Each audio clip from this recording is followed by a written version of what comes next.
Na kusalimu asubuhi ya leo kwa upendo wa Mungu wetu aliye hai. Ni kukaribishe kwa ajili ya neno la uzima.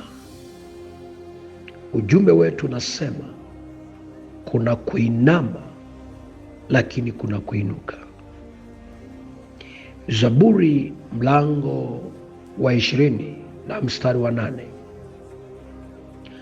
Nao wameinama na kuanguka, bali sisi tumeinuka na kusimama.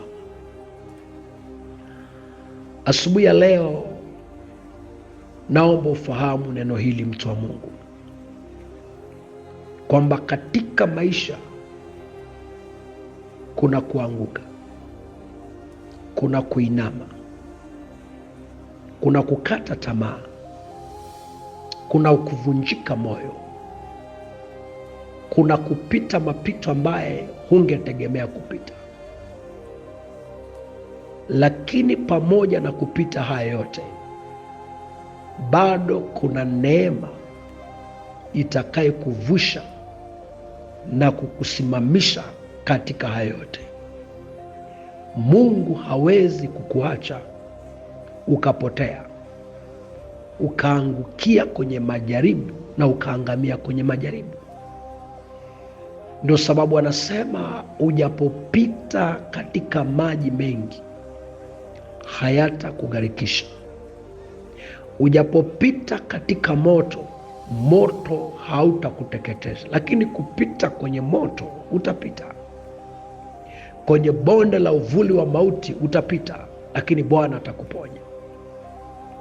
Ndio maana katika Zaburi ya 103 mstari wa 3 mpaka 4 anasema, nitakusamehe maovu yako yote na kukuponya magonjwa. Kuna kuugua mpendo, lakini Bwana atakuponya. Anasema nitaukomboa uhai wako na kaburi. Kuna mahali unaweza ukapita ukaona mauti badala ya kuona uzima,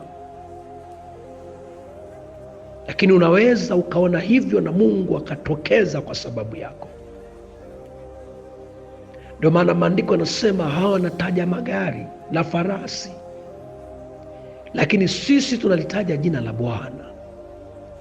Kila anayelitaja jina la Bwana, hata kama mafuriko ya majaribu yatakuja, iko neema itakayemsaidia kusimama. Ndio maana nasema wao wameinama na kuanguka, bali sisi ambaye tunamtumaini Mungu aliye hai, tunamtumaini Mungu aliyetuokoa kupitia Kristo, sisi tumeinuka na kusimama. Nataka niseme asubuhi ya leo, pengine nafsi yako imeinama, lakini hesabu ya kwamba kuna kuinuka, hesabu ya kwamba kuna kusimama. Katika Ayubu mlango wa 5 mstari wa 19 anasema, yeye atakuokoa na mateso 6, na hata katika 7 hapana uovu utakaokugusa. Wakati wa njaa atakukomboa na mauti. Nataka nikuambia asubuhi ya leo, pengine umeinama sana, umeona kama hautainuka tena, lakini iko neema ya wewe kuinuka tena.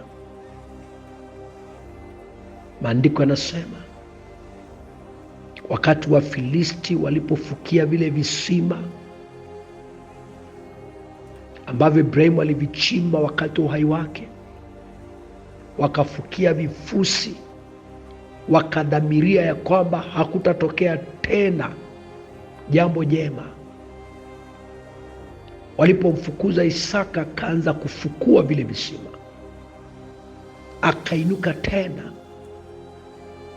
Ayamkini yuko adui aliyesimama kinyume na wewe, anayesema hutawahi kuinuka, anayekuinamisha.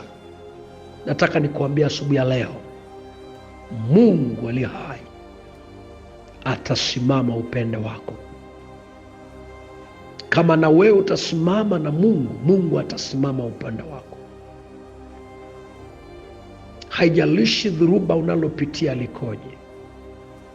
Maana katikati ya dhuruba wanafunzi wanafikiri wanakwenda kuangamia, lakini Yesu akanyosha mkono, bahari ikawa shwari kuu.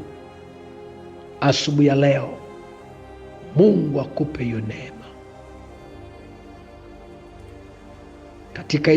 Katika ile Ayubu 22 na mstari wa 29,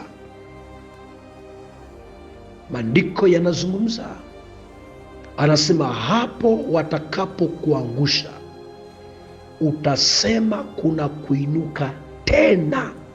My God, watakapokuinamisha, watakapokusukuma, watakapokunyamazisha, utasema kuna siku nitasema. Oh my God, kila wanachotamka juu yako, kila anayekuwazia mabaya, Mungu hugeuza hayo mabaya na kuyafanya mema katika maisha yako. Maana anasema hapo watakapokuangusha utasema kwenye nafsi yako na kwenye moyo wako ya kwamba nitasimama, nitainuka. Wameangusha biashara yangu, kazi yangu, maono yangu, lakini nitainuka tena. Mpendwa, Mungu akupe hiyo neema. Wacha tuombe. Mtakatifu Mungu aliye hai, na kushukuru kwa sababu ya mtoto wako. Ayamkini yuko anayenisikiza ambaye nafsi yake imeinama, imefadhaika. Naomba tumaini ndani yake, ili ajue kuna kuinama, lakini kuna kuinuka na kusimama. Katika jina la Yesu Kristo, ikawe hivyo kwenye maisha yake. Amen. Rafiki yako Mwalimu Bishop Daniel Mathew